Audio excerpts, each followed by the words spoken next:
प्यारे दोस्तों नमस्ते। आइए हम सुनते हैं धन की देवी लक्ष्मी और ज्ञान की देवी सरस्वती माता की कहानी। माता लक्ष्मी और माता सरस्वती आपस में बातें कर रही थी कि इस दुनिया में धन का ज्यादा महत्व है या फिर विद्या का। सरस्वती माता का कहना था कि विद्या के बिना धन नहीं कमाया जाता, लेकिन लक्ष्मी माता का कहना था कि धनी व्यक्ति किसी भी विद्वान व्यक्ति को अपने घर नौकर भी रख सकता है। दोनों में फैसला नहीं हो पाया कि हम दोनों में कौन श्रेष्ठ है। दोनों ने अपना वेश बदलकर धरती पर जाकर भक्तों की परीक्षा लेने का निर्णय किया। यही सोचकर माता सरस्वती साध्वी का वेश धारण कर ली और एक गांव के मंदिर में जाकर ध्यान लगाकर बैठ गई।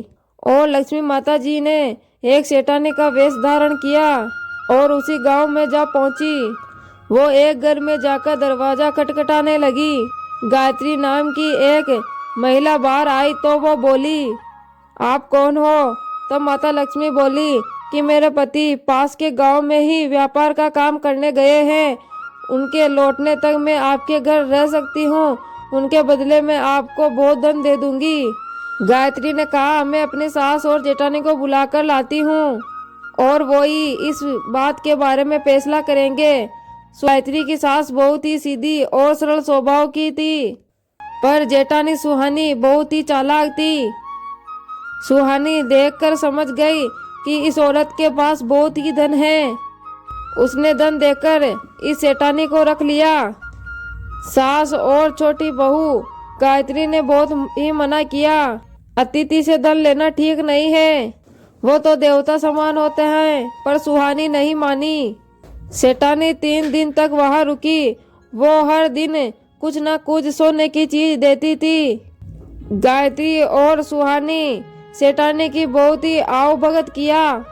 उसे खूब अच्छे अच्छे पकवानों का भोजन करवाया। सेठानी ने गायत्री से पूछा, तुम मेरे पास से सोने के सिक्के क्यों नहीं लेती?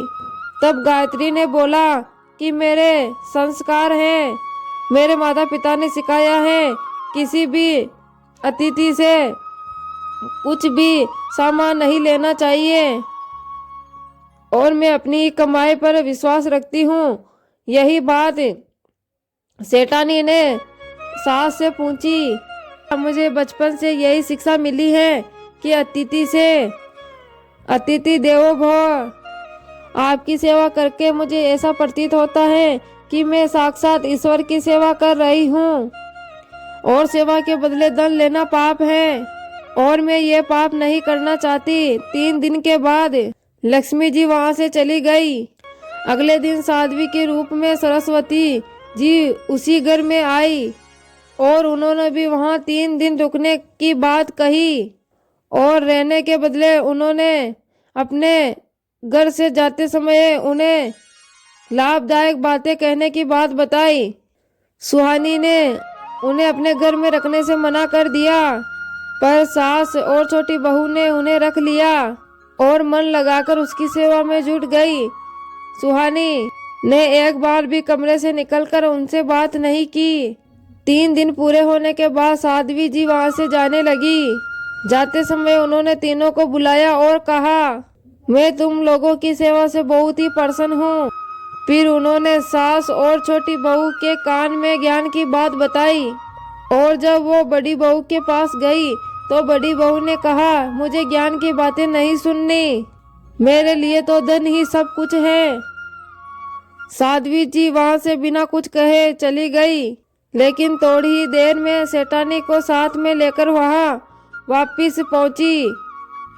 सेठानी ने कहा, छोटी बहू और उसकी सास ने स्वार्थ रहित होकर हमारी खूब सेवा की, पर सुहानी ने मुझे धन पाने की लालच में अपने घर में शरण दी, इसीलिए उसे उसकी सेवा का कोई फल नहीं मिला। और साध्वी, तुम तीनों को ज्ञान देना चाहती थी, लेकिन सुहानी ने वो लेने से भी मना कर दिया।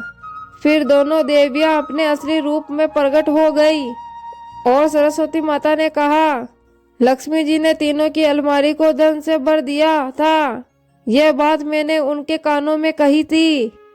यही बात मैं छोटी बहू और सास के कान में कही थी, लेकिन सुहानी ने अपने अहंकार में वो बात आकर सुनने से मना कर दिया। इसलिए उसके अलमारी का धन घास फूस में बदल गया। लक्ष्मी जी बोली, हम तो तुम्हारी परीक्षा ले रहे थे। इससे ये सामने आया कि मनुष्य के लिए धन और ज्ञान दोनों ही जरूरी हैं।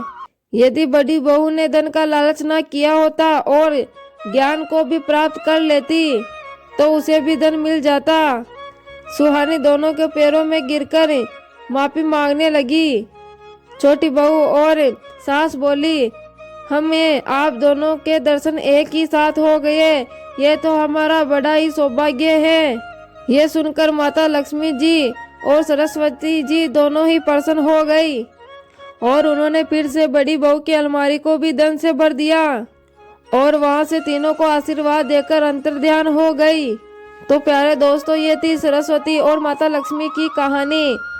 इसलिए हमारे जीवन में धन और ज्ञान दोनों की आवश्यकता है। आपको यह कहानी कैसी लगी कमेंट बॉक्स में कमेंट करके जरूर बताएं।